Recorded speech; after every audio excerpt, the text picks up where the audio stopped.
Welcome to the online course Essentials of Youth Policy, organised by the partnership between the European Commission and the Council of Europe in the field of youth.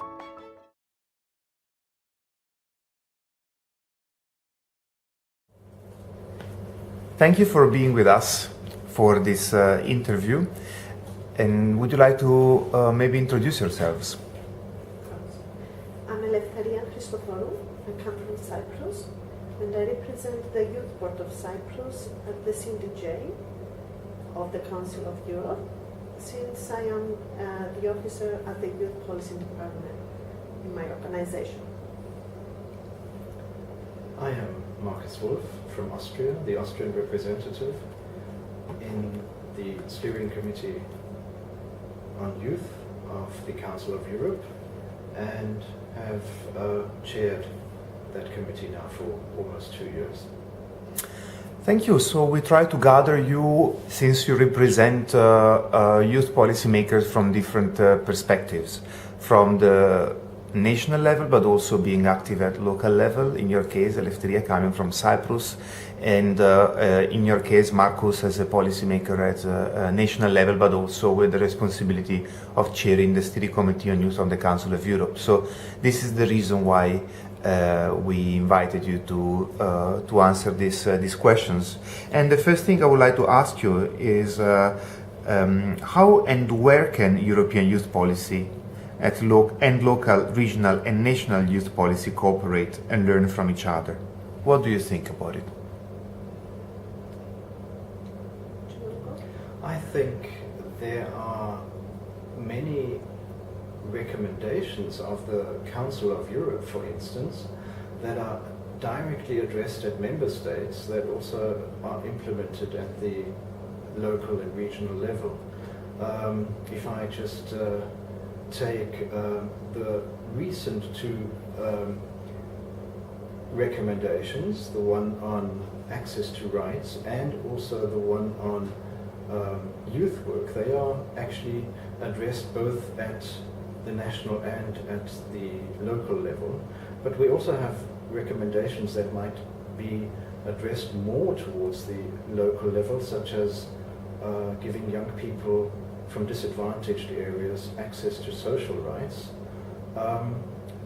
That would be probably cooperation, or in the cooperation in the one direction, but in the other direction, from the national level towards the European level, Council of Europe level, I would say a lot of good ideas are exchanged at meetings of the Council of Europe of best practice, which then again shapes youth policy for all member states, in that case the 47 member states of the Council of Europe and the 3 associated members.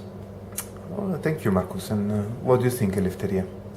Well, there are already different spaces where exchanges of good practices and point of views can be transferred to the European level, like the Youth Working Party of the EU, the CNDJ of the Council of Europe, which cooperates closely with the representatives of young people. And of course, the EU also has the structured dialogue where young people can give their opinions.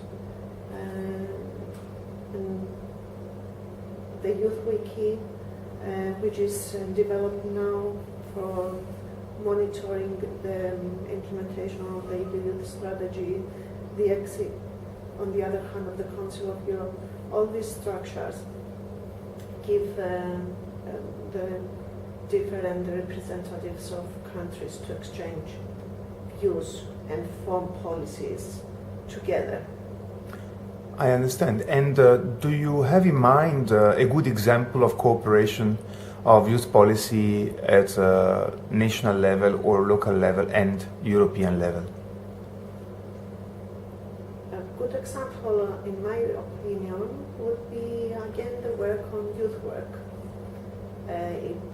it seems that it is a common ground topic for everyone. Mhm. So it is important on the one hand that the UN, the Council of Europe, strongly support youth work, and at the same time the national countries, different countries, also believe that youth work is important. So, and local level and regional level, everyone seems to have the same point of view. So there's a lot of ground here to support and develop youth work. I see. And Marcus, you have some I will mention, good example? I will mention the other recommendation of the past 2 years, the recommendation on the access of young people to their rights. We have a number of recommendations and instruments that already ensure that young people have rights. Even the Fundamental Charter of Human Rights ensures that. But the access to this right, or these rights, it often involves more, and member states need to do more, making the information available to young people, giving them access to that information and to implementing their rights and being active citizens in society. So I think that is another good example where member states are involved and will be involved for many years to come, I think. Okay, and why do you think that the interaction between youth policy at European level and youth policy at local, regional or national level is important and is an added value for, in general, youth policy? I think one can often learn from each other. A solution that has been a good solution in one country at a local level can sometimes be a good solution for another country or a local community of another country as well, or a good idea from that solution can be changed slightly to be adapted in one's own country. So I think it's a good exchange of good practice. The exchange at European level in our quite diverse societies is important, but we all have a lot to learn from each other, and I think we can contribute towards attaining the same goals which we do have and have committed towards. Yeah, definitely. In order to achieve or maintain the European dream and act as a family, it is important to share, respect each other, so transfer knowledge and experience one to each other in order for all of us to become better with one purpose, to help young people to enter adulthood and the society in general by empowering them and giving them space to be active citizens of the whole of the EU. So it's important for the national and European level to cooperate in order to achieve this. And on which topics do you think that there is already a good cooperation between youth policy at European level and youth policy at local, regional, or national level? Which topic? We already mentioned youth work, human rights. Another good example could be employability. Several initiatives have been taken on the EU level, mostly, because it is one of the biggest problems that young people face, and it's very important for them in order to be independent and active citizens. So we have seen a lot of initiatives being taken by the EU and the national governments, again, in order to achieve the full integration of young people in the society. Markus? I think participation in democratic processes is one of the main issues with which the youth sector has been concerned probably since its first hour, but it is an issue that probably needs to be continuously attended to, and I think it is actually one of the highest priorities we do have, increasing participation. I think there is good work being done. Right now, with perhaps some democratic processes being at a greater strain than they were a few years ago, this is even more important. How do you get young people to commit towards being active members of a democratic process? How do you give them the opportunity to contribute and with the rest of society jointly shape society? In which topics do you think that there is still room for improvement of the cooperation of youth policy at European level on one side and youth policy at local, regional or national level on the other side? I think we have made good progress on many issues, but I think on all the issues, even on those where we have made good progress, there is still much to be done. We do not reach every young person. I think the ultimate goal would be to reach all young people. That will still take a while if we ever do get there. I also think some problems have got worse. Unemployment of young people has definitely become a greater problem in the past 8 or 9 years since the onset of the financial crisis. And the transition to adulthood is probably something that is a greater challenge now than perhaps it was a decade ago. So we are making good progress. That doesn't mean that the problems are solved. They have to be reworked, be attended to again and again, because as society changes and as the problems change, our answers to these problems probably have to change again and again. We never have a final solution to anything. Totally agree that a lot have been achieved, but there is always room for more to be done in various topics, which could, of course, be correlated to each other.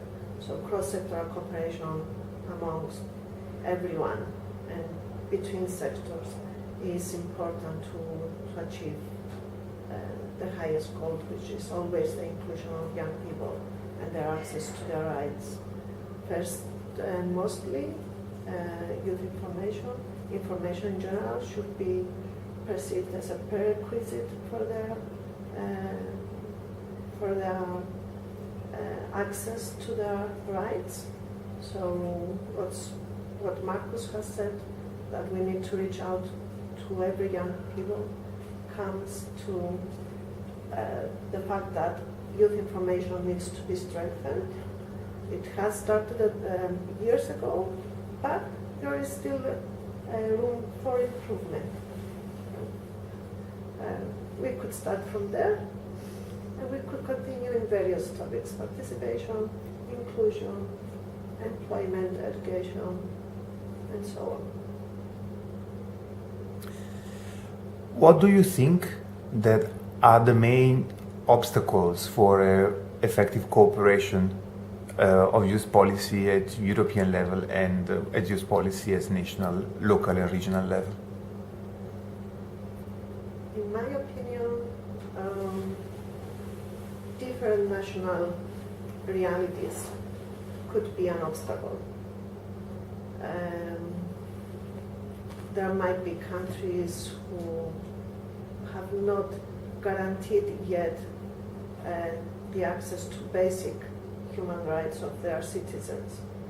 Rather, there are countries which is considered as a fact the access of their citizens to their rights, so they go a step forward.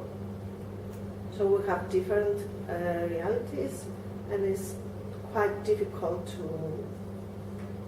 to have a common policy in every issue.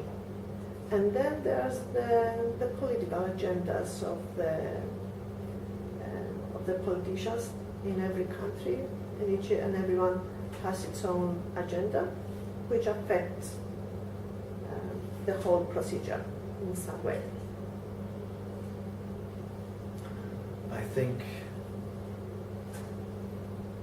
it is also a matter that the challenges with which society is sometimes faced are complex challenges, and many people, even some politicians, even some people in government, become impatient and want a quick solution, even a quick solution from the youth sector. I think that is a threat. I think that is an obstacle. Good solutions are seldom quick fixes. I think you need time, you need detailed analysis, you need a good discussion, a good discourse, and then you need to find the best solution. And these things take time, therefore it's also necessary to have an ongoing process. With the rise of the greater movement of displaced people and migrants 2 years ago, many countries were put into a bit more anxiety, demanding a quick solution. If we are quite honest, there will be no quick solution. We have to work at these problems in good faith and honestly. It's not a problem that arose within 3 days. We will also not get a solution within 3 days. If one is honest about these facts, then I think then the obstacle is not that great. If one forgets that, then I think one does have a problem. Thank you. Thank you very much for this interview. Thank you. We hope this video contributed to your learning about youth policy.